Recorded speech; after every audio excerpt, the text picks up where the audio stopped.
Welcome back. For more than 2 years, the cruise industry has been navigating in uncharted waters in a world turned upside down, from the pandemic to a war in Ukraine. Joining me live from Lisbon, Portugal, on board the maiden voyage of Silversea Cruise's newest ship, the Silver Dawn, with the latest on the state of the cruise industry, travel guru Peter Greenberg. So Peter, tell us about the state of cruising in 2022. In order to tell you about the state of cruising in 2022, we got to go back 2 years to the original no-sail order by the CDC. That stopped cruising for more than a year.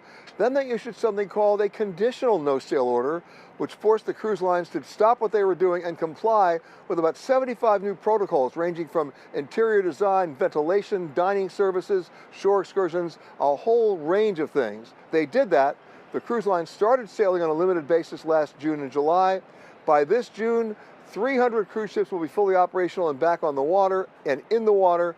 But the interesting news is what happened earlier this week. The CDC, remember that no-sail order?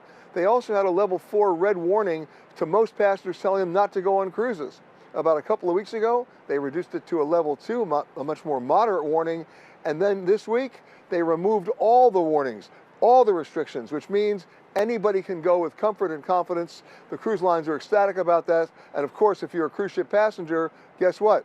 You get to go with comfort and some safety as well. So that's all very good news, and it's being reflected in the booking numbers. They're going very strong, and in some cases, these ships are selling out. And what are the behavior trends and expectations of travelers? Well, passenger behavior patterns are changing as well. This happened basically right after 9/11. It happened again in 2009 when we had the economic downturn, and it's happening now.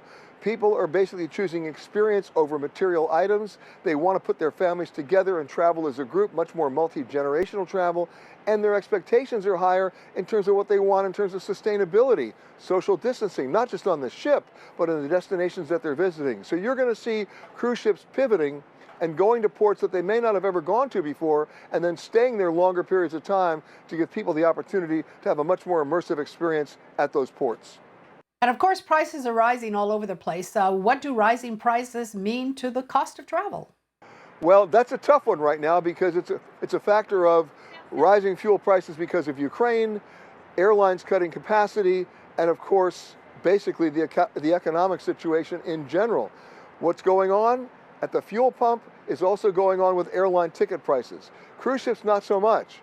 But what's happening is my airfare from Los Angeles to San Francisco a month ago was $93 round trip for an airline ticket or a flight that only lasted 38 minutes. Today it's $357, almost 4 times as much.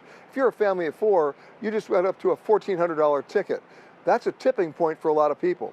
However, even with gas at $6 a gallon, I was in LA last week and my fuel cost was $6.29 a gallon. Ouch. But even if it goes up to $8 or $9, a family of 4 can still afford it relative to that $1,400 airline ticket. So we haven't reached the tipping point in terms of automobile prices yet. We're getting pretty close on domestic ticket prices. Where I am right now in Lisbon, airfares in Western Europe have flatlined, some of it due to Ukraine, but that's nowhere near here.